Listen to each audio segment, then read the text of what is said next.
안녕하십니까. 5월 11일 화요일 말씀 묵상 함께 시작하겠습니다.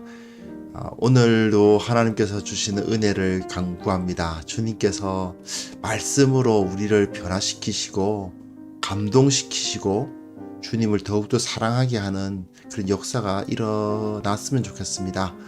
주님의 은혜만을 간구하는 하루, 정말 하루를 주님의 말씀으로 시작하기를 원하는 귀한 성도님들이 모든 삶 가운데서 주님의 능력으로 힘입으시기를 기대합니다. 오늘 말씀은 예레미야 4장 5절에서부터 10절까지 말씀입니다. 날마다 솟는 샘물에서는 1절에서부터 10절까지로 되어 있죠. 그런데 어제 4장 4절까지 다루었습니다. 오늘 본문과 어제 본문, 즉 4장 4절에서 4장 5절로 넘어갈 때 완전히 내용이 바뀌거든요. 완전 앞의 내용과 두 번째 내용이 바뀌는 것을 볼 수 있는데요.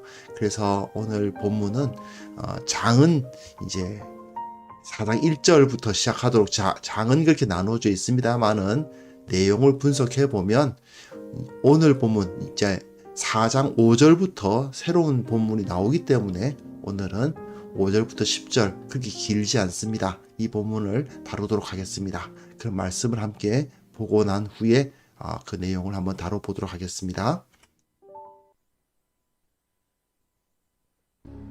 너희는 유다에 선포하며 예루살렘에 공포하여 이르기를 이 땅에서 나팔을 불라하며 또 크게 외쳐 이르기를 너희는 모이라. 우리가 견고한 성으로 들어가자 하고 시온을 향하여 깃발을 세우라. 도피하라. 지체하지 말라. 내가 북방에서 재난과 큰 멸망을 가져오리라. 사자가 그 수풀에서 올라왔으며 나라들을 멸하는 자가 나아왔으되 네 땅을 황폐하게 하려고 이미 그의 처소를 떠났은즉 네 성읍들이 황폐하여 주민이 없게 되리니 이로 말미암아 너희는 굵은 배를 두르고 해곡하라. 이는 여호와의 맹렬한 노가 아직 너희에게서 돌이키지 아니하였습니다. 여호와의 말씀이니라. 그날의 왕과 지도자들은 낙심할 것이며 제사장들은 놀랄 것이며 선지자들은 깜짝 놀라리라. 내가 이르되 슬프도소이다. 주 여호와여, 주께서 진실로 이 백성과 예루살렘을 크게 속이셨나이다. 이르시기를 너희에게 평강이 있으리라 하시더니 칼이 생명에 이르렀나이다.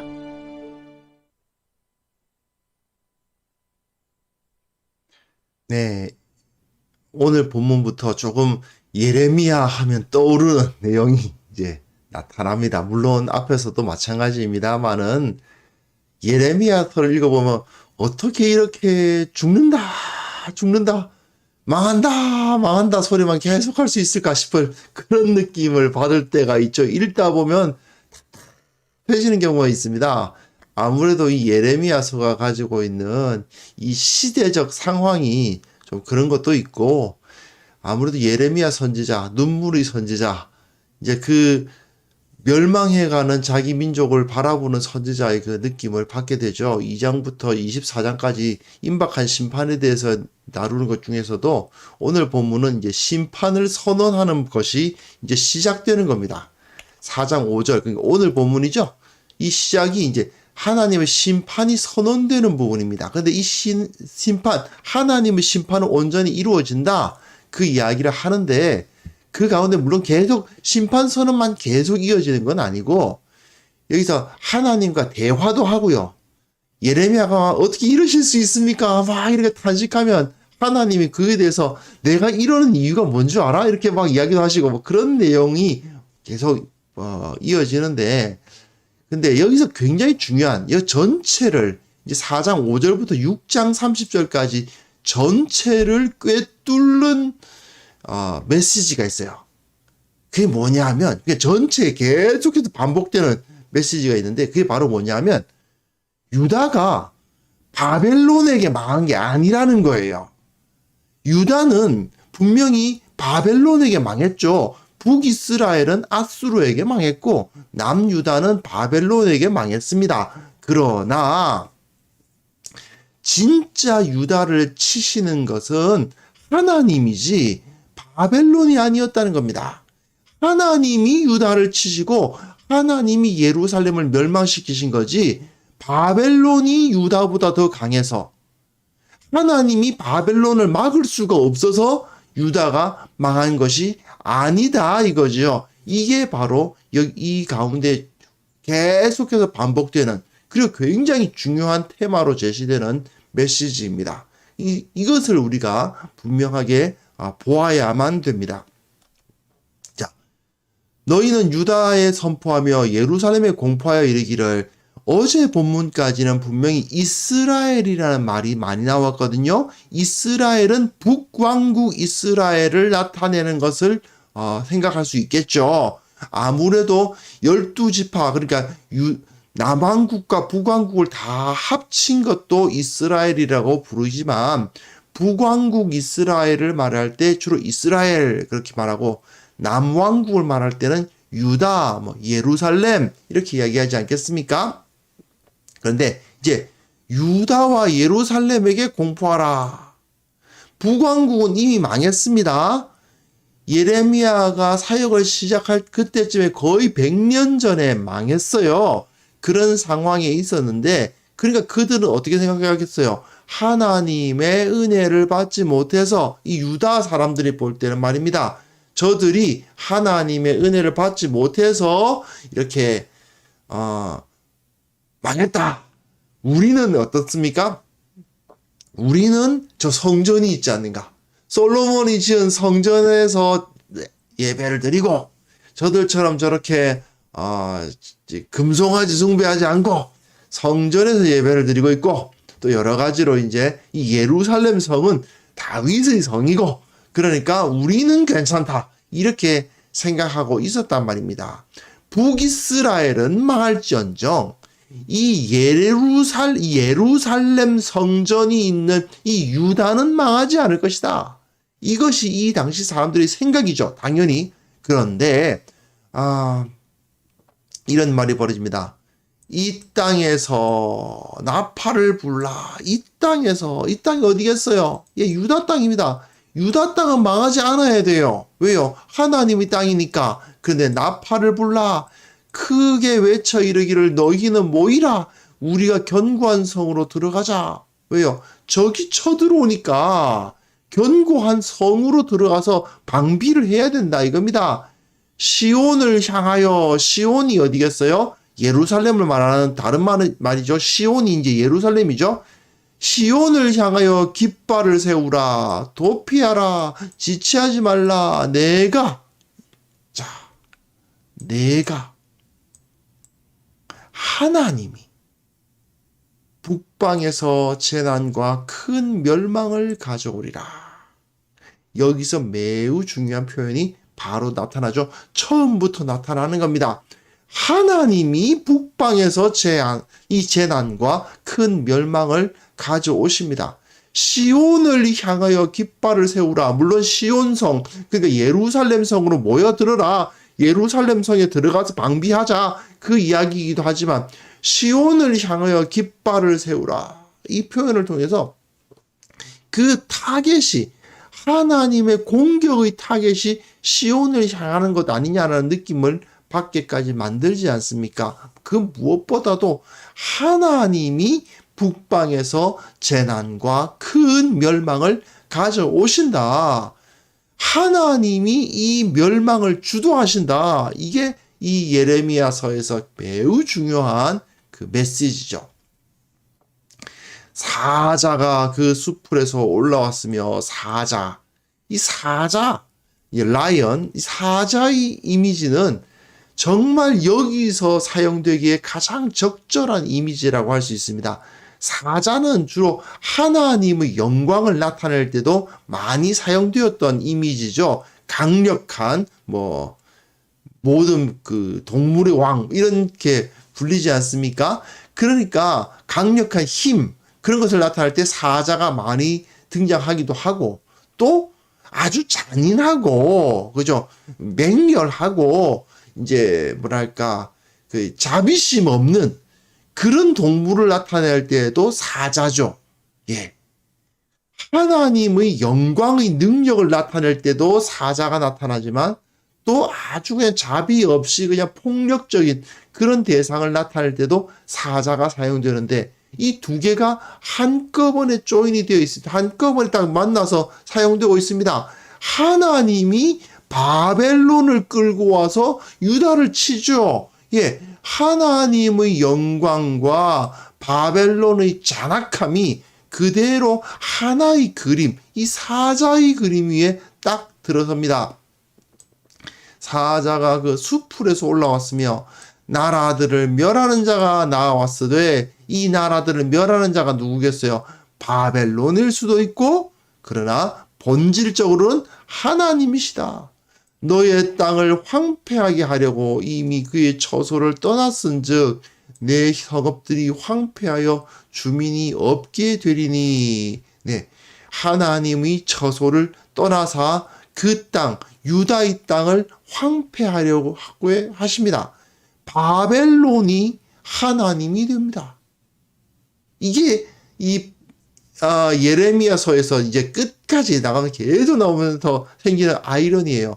어떻게 저렇게 악한 바벨론이 하나님의 손에 들려서 사용될 수 있단 말인가 하는 그 당황스러움. 당연히 이스라엘 또는 유다가 하나님의 손에 들려서 사용되어야 될 것 같은데 오히려 악하고 전혀 하나님과 관계가 없는 자가 느부갓네살가 하나님의 손에 들려서 하나님의 백성을 파괴하고 하나님의 백성을 잔악하게 핍박하는데 하나님이 그를 사용하신다. 마치 바벨론이 하나님인 것처럼 되어버리는 그런 상황을 이제 이 예레미야서에서 자주 볼 수가 있습니다. 바로 그거죠. 이 상황, 이 사자가 바벨론이자 또한 하나님이신 겁니다. 처소를 떠나서 바벨론이 자기네들이 그 바벨론 그 도시를 떠났다는 의미도 되고 또 하나님께서 그 하늘의 처소를 떠나서 유다를 치시려고 오신다는 의미도 되죠.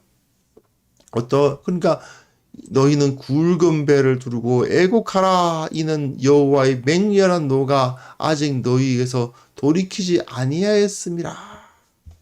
예, 너희는 굵은 배를 두르고 애곡하라. 이것이 바로 이제 이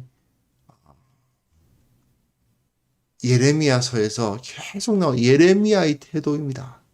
계속 울어요. 계속 울고 계속 탄식합니다. 왜 그러냐? 하나님의 맹렬한 노여움이 아직까지 너희에게서 돌이키지 아니하였다. 너희들에 대해서 계속 하나님께서 분노하시는데 그 분노가 아직 끝나지 않았다라고 말씀하십니다. 예요. 이들이 죄악에 대해서 온전히 회개하지 않았고 그 죄값을 다 치르지 않았기 때문인 거죠. 9절 10절 보시면요. 사실은 이 4장 5절부터 여기까지가 그냥 하나의 시거든요. 시로 적혀 있는데 여기 보면 여호와의 말씀이니라 그날의 왕과 지도자들은 낙심할 것이며 그 낙심한다는 말은 그 마음 히브리어는 레브인데 레브가 아바드 된다 이렇게 돼 있는데 아바드 부서진다는 얘기예요. 이게. 그들의 가슴이 부서질 것이다. 심장이 부서질 것이다. 제사장들은 놀랄 것이다. 크게 놀라고 깜짝 놀라서 그 벌벌 떨게 될 것이다. 두려움을 느낄 것이다. 놀랄 것이며 깜짝 놀라리라 이렇게 이제 번역해 놓았는데 이 단어가 다릅니다. 놀란다는 것은 샴맴이에요. 제사장들은 샴맴할 것이며 선지자들은 깜짝 놀라리라. 타마할 것이다. 인데 이거는 뭐냐 하면 엄청난 충격을 받을 것이다. 그 말이죠. 선지자들은 어떻게 하나님이 이러실 수가 있는가 하는 충격을 받게 되어 있습니다.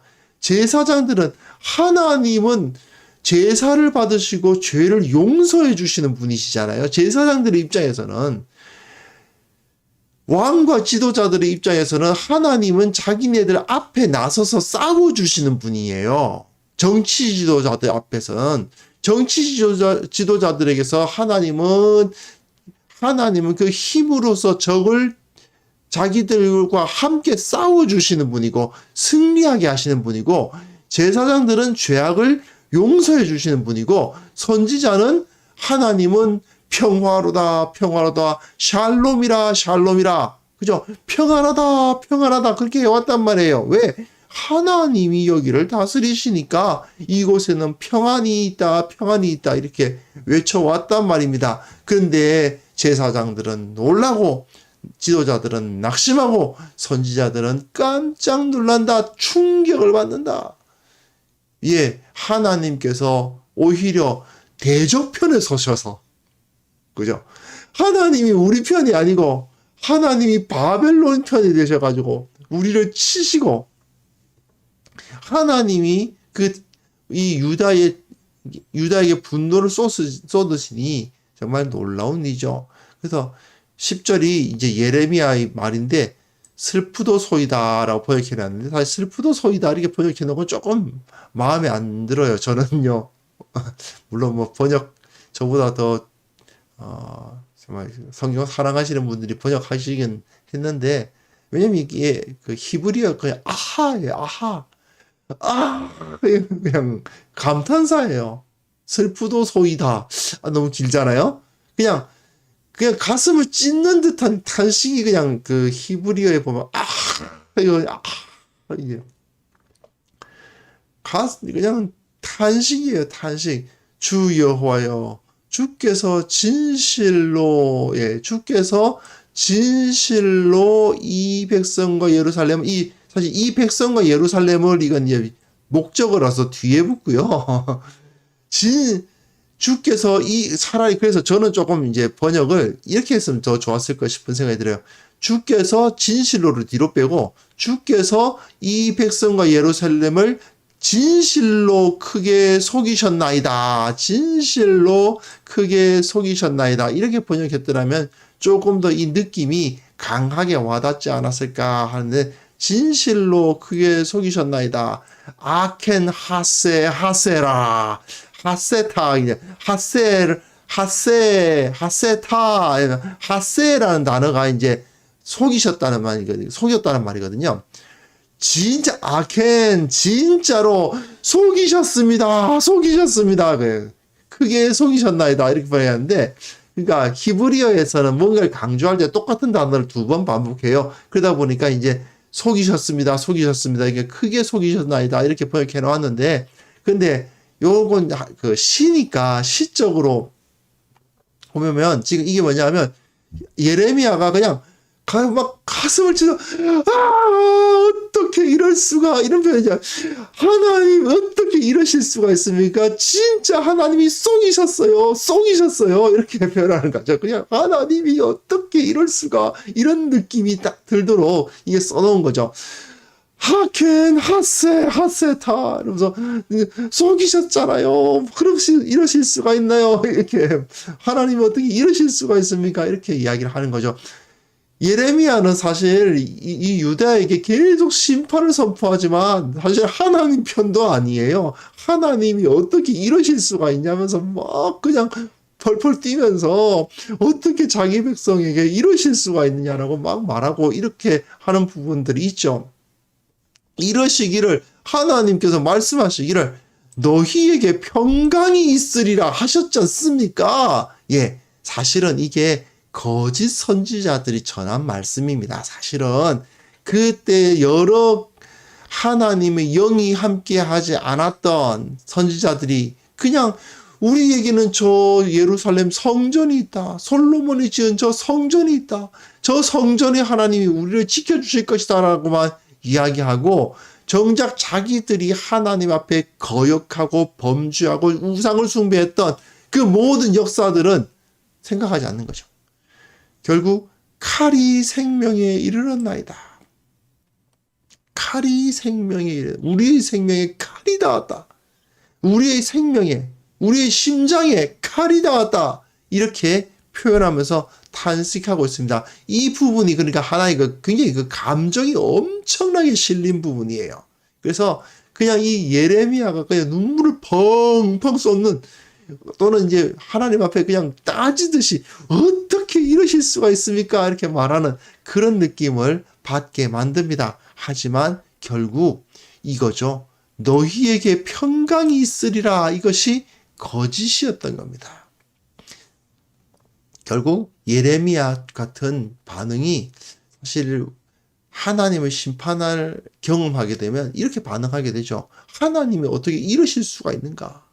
하나님이, 나는 하나님의 백성인데 내가 주님을 섬긴다고 이렇게 주님 앞에 기도하고 간구하고 주님을 위해서 세상 사람들하고는 다르게 살려고 예배도 꼬박꼬박 드리고 했는데 어떻게 하나님이 이러실 수 있나? 이렇게 표현을 이런 마음을 품게 되는 경우가 많죠. 하지만 사실은 우리가 우리 마음에 원하는 대로 하나님을 생각하는 경우가 너무 많지 않습니까? 하나님께서 우리의 죄값을 요구하신다. 너희들이 죄를 지으면 반드시 그 죄값을 치러야 한다라고 메시지를 던지면 그것을 인정하지 못하고 받아들이지 못하는 경우가 되게 많아요. 하나님은 죄를 반드시 보복하시거든요. 그런데 이렇게 말하면 어떻게 하나님이 그러실 수 있냐고 그런 반응을 보이시는 분들도 있고요. 하나님이 보복하신다는 것은 있을 수 없다는 식으로 이야기를 해요. 성경에 쓰여져 있는데 성경에 분명히 하나님께서 보복하신다고 되어 있음에도 불구하고 받아들이지 않으려고 해요. 하나님은 그냥 사랑의 하나님이어야 돼. 하나님은 무조건 분노하지 않으시고, 하나님은 내가 아무리 잘못해도 무조건 용서하시고, 하나님은 내가 무슨 짓을 하든 무조건 지켜주시고, 그렇게 생각하는 경우가 너무나도 많죠. 하지만 하나님은 무조건 사랑의 하나님이고, 내가 무슨 짓을 해도 나를 지켜주시고, 내가 필요한 모든 것을 다 채워주시고, 내가 어려운 일 당하면 다 막아주시는 분이시라는 이런 식으로 생각하는 건 그야말로 뻔뻔스러운 태도죠. 그렇지 않습니까? 사실은 그런 태도야말로 심판을 받아 마땅한 태도인 겁니다. 우리가 잘못해놓고, 내가 범죄해놓고, 하나님의 결국 우리가 범죄할 때 하나님의 마음이 어떤 것인가는 생각도 안 합니다. 나는 주님의 마음에 피멍이 들도록 해놓고는 주님께서 내 죄 용서하시기 위해서 십자가를 지셨는데 주님이 한 번 더 십자가 지라는 식으로 말이죠. 그렇지 않습니까? 주님 십자가 기왕이 지신 김에 이 죄까지 용서해 주세요. 뭐 이런 식 아니에요. 지금까지 내가 잘못한 것을 용서하기 위해서 하나님께 주님께서 십자가 지셨다는 것을 감사한다면 내가 다시는 죄 안 지으려고 노력해야 되는 거 아니에요. 그게 마땅한 거 아닙니까? 그런데 그게 아니고 내가 또 죄 지어도 하나님은 용서하실 거야 라는 식으로 말하는 거야말로 심판을 받아 마땅한 짓 아닙니까?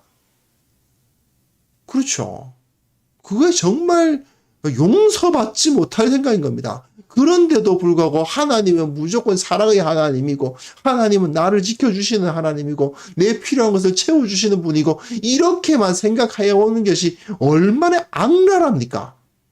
그런 생각 자체가 굉장히 악랄한 거예요. 예레미야가 살아가던 그 당시 이 유대 백성들이 예루살렘 거민들이 그런 식으로 생각하고 그런 식으로 마음을 가졌기 때문에 그런 식으로 하나님을 이해했기 때문에 결국은 하나님께서 바벨론 편에 서시는 거예요. 하나님께서 결국은 저 세상의 편에 서서 교회를 치시는 겁니다. 실제로 많은 경우에 교회가 하나님의 말씀 앞에 바로 서지 않으면 하나님이 세상 편을 드십니다. 세상 사람들이 입에 진리가 담기고 세상의 통치자들이 오히려 교회보다 더 올바른 말을 하고 교회가 세상의 통치자에 의해서 압박을 당하는 그런 일이 정말 많게 됩니다. 왜 그럴까요? 단순히 하나님께서 저 세상 사람들을 막아줄 수 없을 정도로 힘이 없으셔서요? 그럴 리가요. 하나님께서 우리의 대적이 되시는 경우가 결국은 우리에게도 얼마든지 나타날 수 있다는 것을 우리는 깨달아야 합니다. 이 시간 우리가 함께 기도할 때에 주님께서 나의 대적, 우리의 대적이 되시지 않기 위해 내가 정직하게, 내가 주님 앞에 거룩하게 살아야 한다는 사실을 깨닫고, 결코 이런 뻔뻔스러운 태도, 하나님은 무조건 나를 사랑해 주셔요. 그래서 하나님을 만홀히 여기는 그런 악랄한 태도, 그런 죄악을 저지르지 않고 주님의 불꽃 같은 눈을 의식하며 주님 앞에 바로 서는 자가 되게 하옵소서. 함께 기도하는 시간 갖겠습니다.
하나님 아버지, 주님을 만홀히 여기고 주님의 엄위하심과 주님의 불꽃 같은 눈을 의식하지 않으며, 하나님은 그저 나를 지켜주시고 하나님은 그저 나를 보호하신다고만 생각하고, 하나님께 죄악을 저지르면서도 그것에 대해서 아무런 문제의식도 가지지 않고 살아왔던 그런 과거를 용서하여 주시기를 원하옵고 바랍니다. 아버지 하나님, 다시는 우리가 그런 죄악 가운데 서지 않도록 도와주시고, 주님께서 내게 이미 베풀어 주신 그 은혜가 얼마나 큰지를 기억하며 살아가는 자들이 되게 하여 주옵소서. 특별히 교회의 강단을 지켜주셔서 하나님이 어떤 분이신지를 바르게 깨닫게 하여 주시고, 하나님의 말씀이 바르게 전파될 뿐 아니라 하나님의 위엄에 대해서 모든 성도들이 온전히 깨닫는 그런 역사를 일으켜 주옵소서. 하나님께서 우리에게 주시는 그 은혜가 어떤 것인지 잘못 인식하는 어리석음을 다 제거하여 주시옵소서. 한국 교회가 주님 앞에 진실되고 정직하게 서야 되겠습니다. 주님 말씀대로 서야 되겠습니다. 주님 앞에 회개하고 무릎 꿇는 자들이 되어야 되겠습니다. 주님께서 그것을 통해서 이 교회가 새롭게 부흥되게 하시고, 주님 앞에 우리 모든 죄악을 토설하고 주님 앞에 두 손 들고 나아가는 그런 역사를 이 땅에 일으켜 주옵소서. 세상이 하나님의 손에 들려서 교회가 매를 맞고 있는 현상을 보면서도 회개하지 아니하고, 하나님께서 우리를 지켜주시고 하나님께서 우리를 사랑하신다는 이야기만 하고 있는 어리석은 태도에서 이제는 벗어나게 하시고, 하나님 앞에 온전히 무릎 꿇고 용서함을 구하고 뼛속부터 변화되고자 하는 교회가 되게 하여 주옵소서. 아버지 하나님, 참으로 우리 함께 말씀을 묵상한 우리 성도들 한 사람 한 사람 찾아가 주시고, 온전한 마음으로 서게 하시고 회개의 영을 부어주시고, 주님 앞에 거룩하게 살고자 노력하고 분투하는 자들이 되게 하여 주셔서 언제나 감사하고 언제나 기도하고 언제나 기뻐하는 귀한 성도들 만들어 주옵소서. 오늘 하루 주님께서 지켜주시기를 원하옵고 예수 그리스도의 이름으로 기도합니다. 아멘.